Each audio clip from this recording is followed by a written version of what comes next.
Okay, so I'm so excited. You have a story to tell me, right? Well, I do. I can kind of give you what I've done. I've been in real estate for probably 20 plus years. I'm 51 years old, and have sold just tons of property, bought tons of property, and and of course I saw the app. I don't really remember where I saw the app, and I'm not sure how long. I hadn't had it long, a couple of months, and just thought I would try it, the little trial deal, and that's what I did, and went out and kind of found a little piece of property that I actually had been looking at and couldn't figure out the who owned it.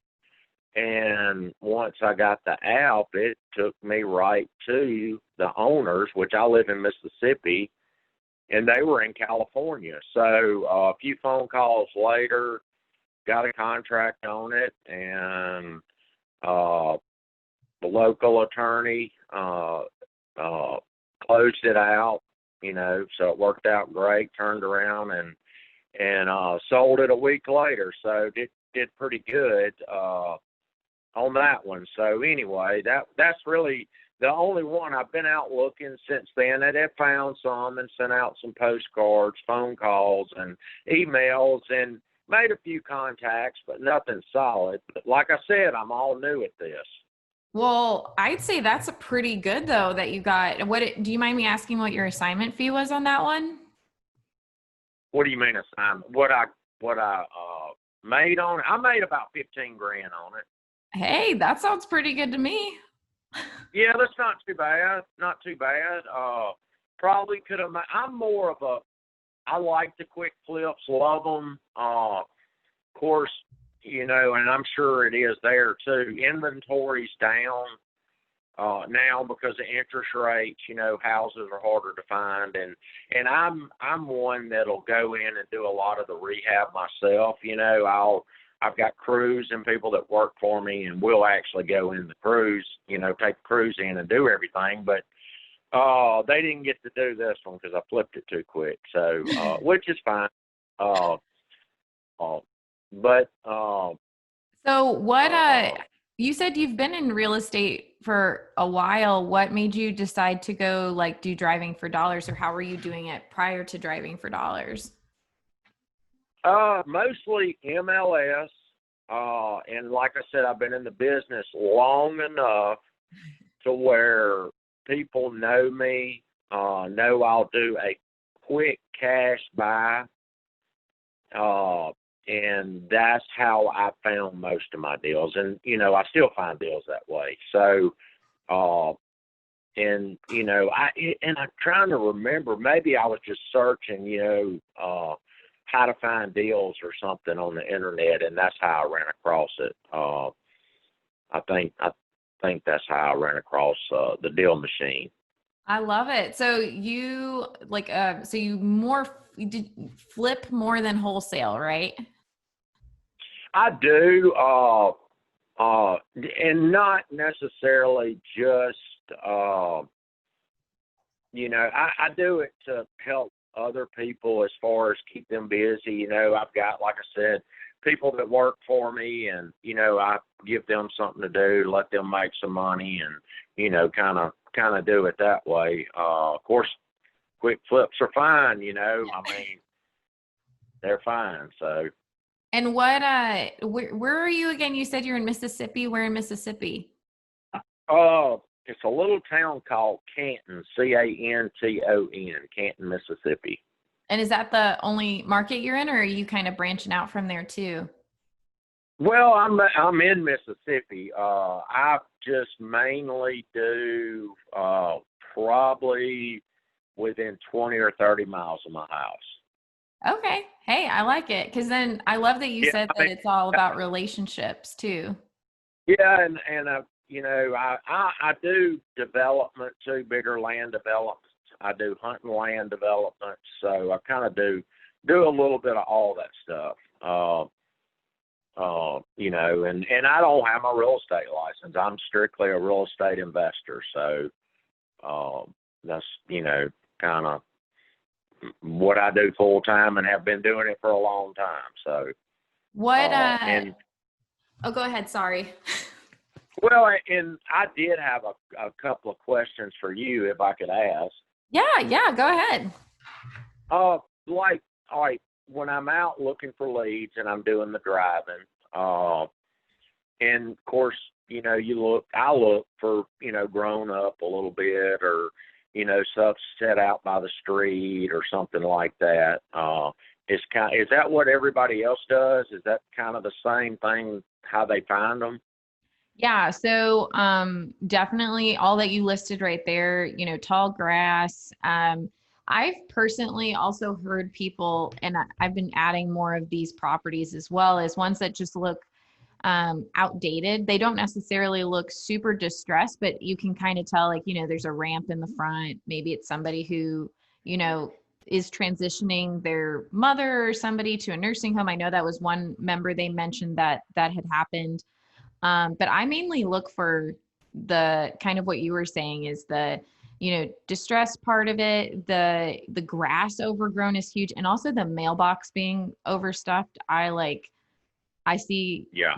it's so weird, right? This like business when I first got into it, I was like, oh, you're looking for the crappy houses. Like that just totally blew my mind. So you find you Uh-huh. see that's gold to you. Whereas to someone else, it's like, oh, that's just an eyesore. And you're like, no, this is a hunk of gold right here.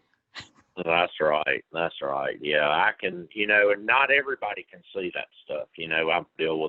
I've got a lot of an investor friends that are a little older than me that, I kind of help them invest in real estate and whatnot and stuff like that. And, I'll take some of them with me to some of the houses I buy and they're like, oh, I can't believe we bought this. It's terrible. And then 3 or 4 months later, they're getting a check for 10 or 15,000, and they're like, "Oh, when are we gonna find another one?" And so anyway, I mean, uh, uh, that's kind of what I do. I mean, the mailbox and the grown up grass and stuff like that. That's what I'm looking for.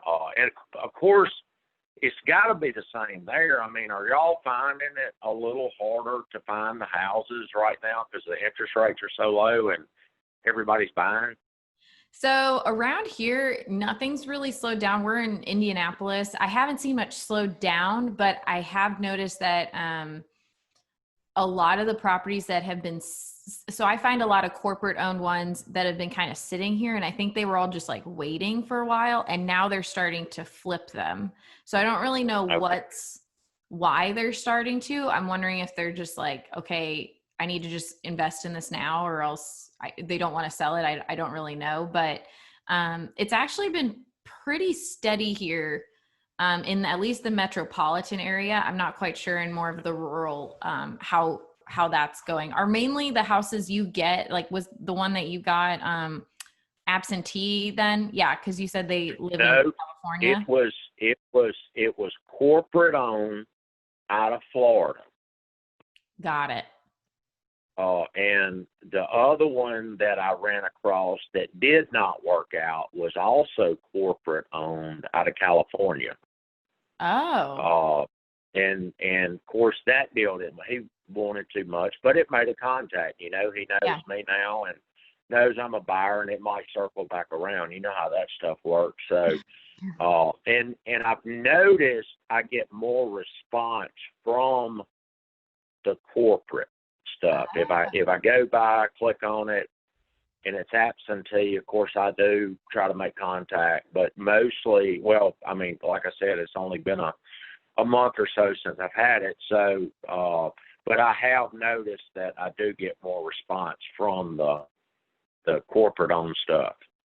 Do you so did you call them because they had like bought it longer than like 3 years ago, or like why? Because a lot of people, they say like corporate owned, at least a lot of our members do. So I'd love to have your input of like why you called them even though it was corporate owned. Oh, I mean, it's just it, it, the numbers pop. I mean, the phone numbers were there when I hit the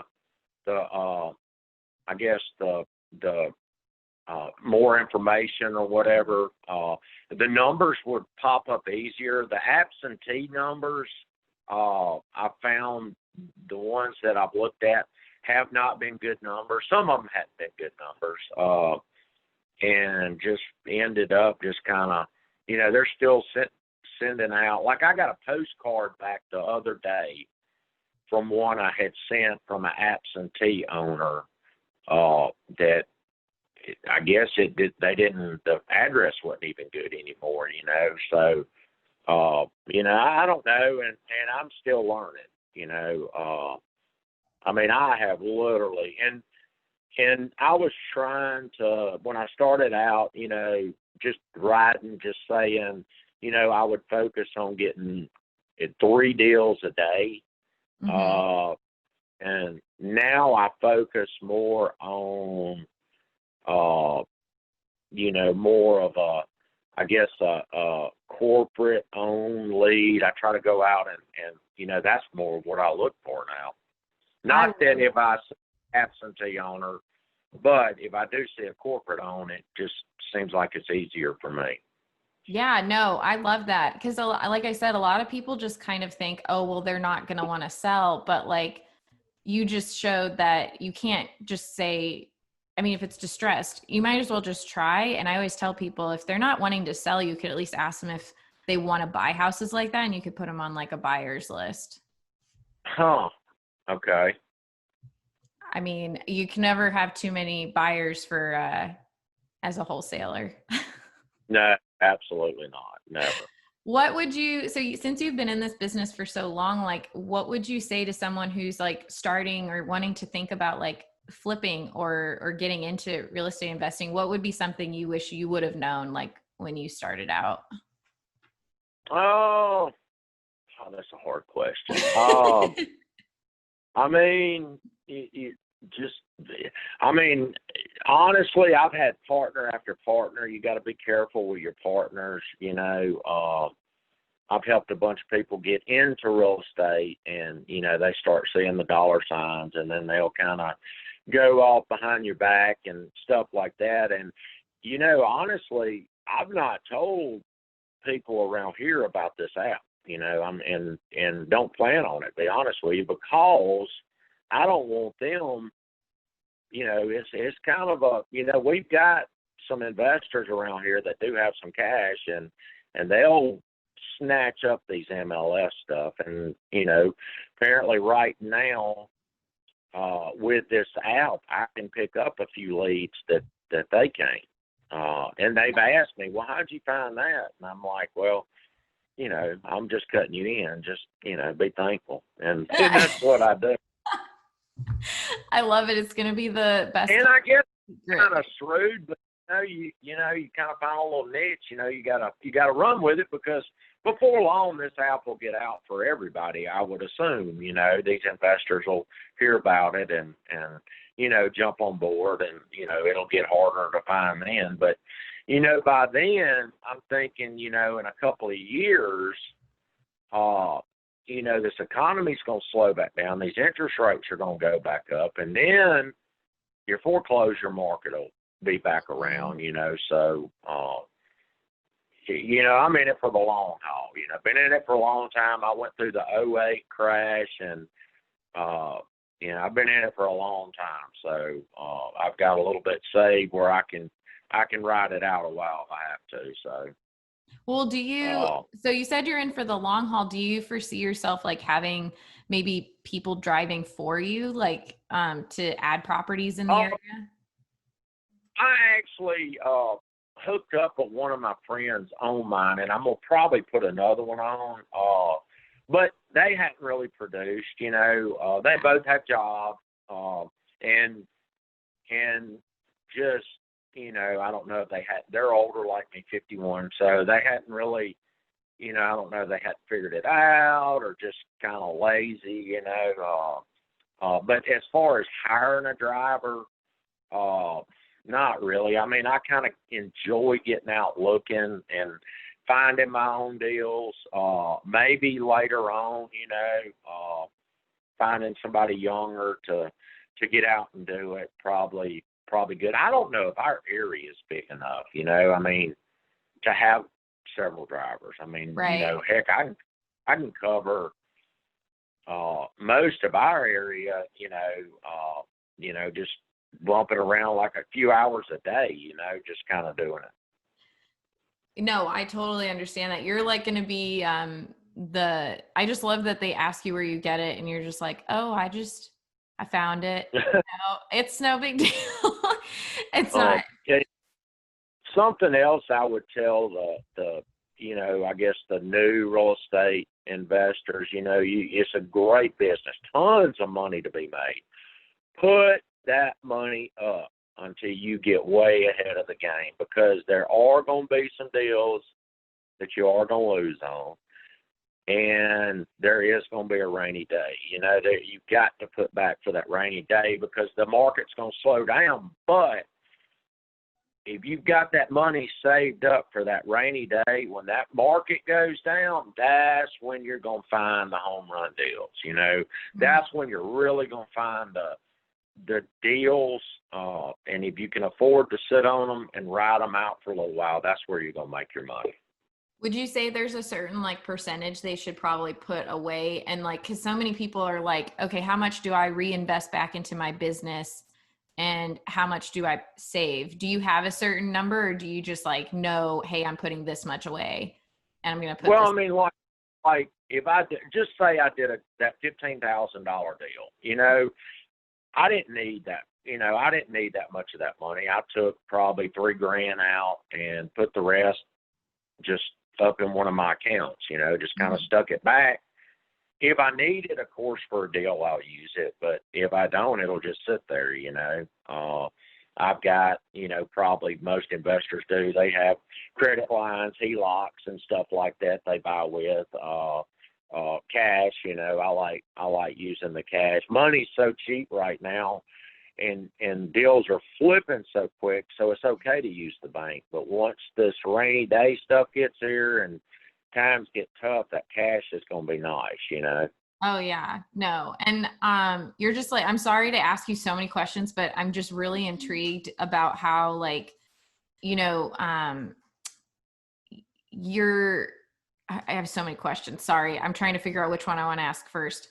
No, go ahead. I mean, you got my number. I mean, I'm out. This is what I do for a living. So I'm actually going to meet an investor here. When I get off the phone with you, I'm going to run meet an investor, and then I got another meeting. But, it's kind of what I do. I go bump around meeting different investors. I got another deal that I'm signing a contract on today that I buy a lot of estate stuff. I've ran into some estate stuff that a lot of realtors and investors don't like spending the time and money on. Oh. That heck, I'll make a good, this deal I got it'll be a good deal. It's taken it. I've been working this deal for probably almost right at a year. Oh my gosh. And we'll close it this week. And the buyer will close it the following week. Oh my gosh. Well, congratulations. That's you're playing the long game there. Yeah, and it's just a deal it's another way that I have found properties, because people don't like waiting that long. They don't have the money to pay the attorneys to get all the title work done. This one, if you want to hear about it, I'll tell you about it. Tell me about it. Well, first, before you tell me about it, I want to ask you really quick, because I just remembered one thing that I know people would want to know is what, so you said you call them, but you also send mail. Do you have like a process for that? Or do you how do you go about figuring out when you're going to call or send mail? If it's got a phone number, usually I'm going to call. Like if I'm riding through a neighborhood and find a lead, I'll go immediately and call. Okay. If no answer, or sometimes I've called and somebody's picked up and it, I don't know, they just, maybe it's foreclosure or they don't want to talk about it or whatever. If there's another number, I'll call it. If nothing, I'll usually go to the email, send out an email. I have not got a response from the email. And then if that don't work, I will, just hit the mail out, and that's been my process so far. Okay, cool. All right, now tell me about this deal, and then I know you have to go to a meeting, but I'd love to hear about it. Oh, I'm trying to think of what I was going to tell you about it.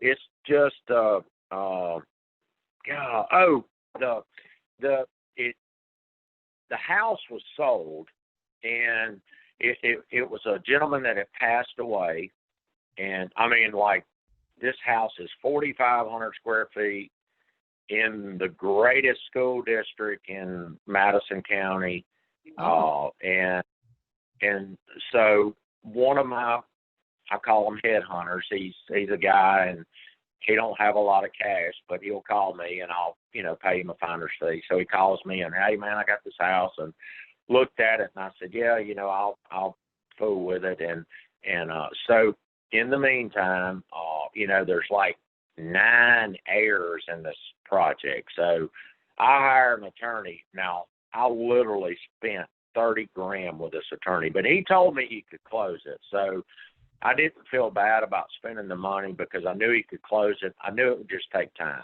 And so anyway, in the 30,000 comes off the purchase price. So, and that's the one I'll close this week and then turn around and sell it next week.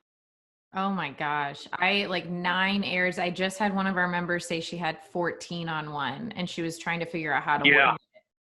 And so Yeah. Yeah. that's a That's lot. crazy. I'm gonna have to tell her like, well, be prepared to play the long game.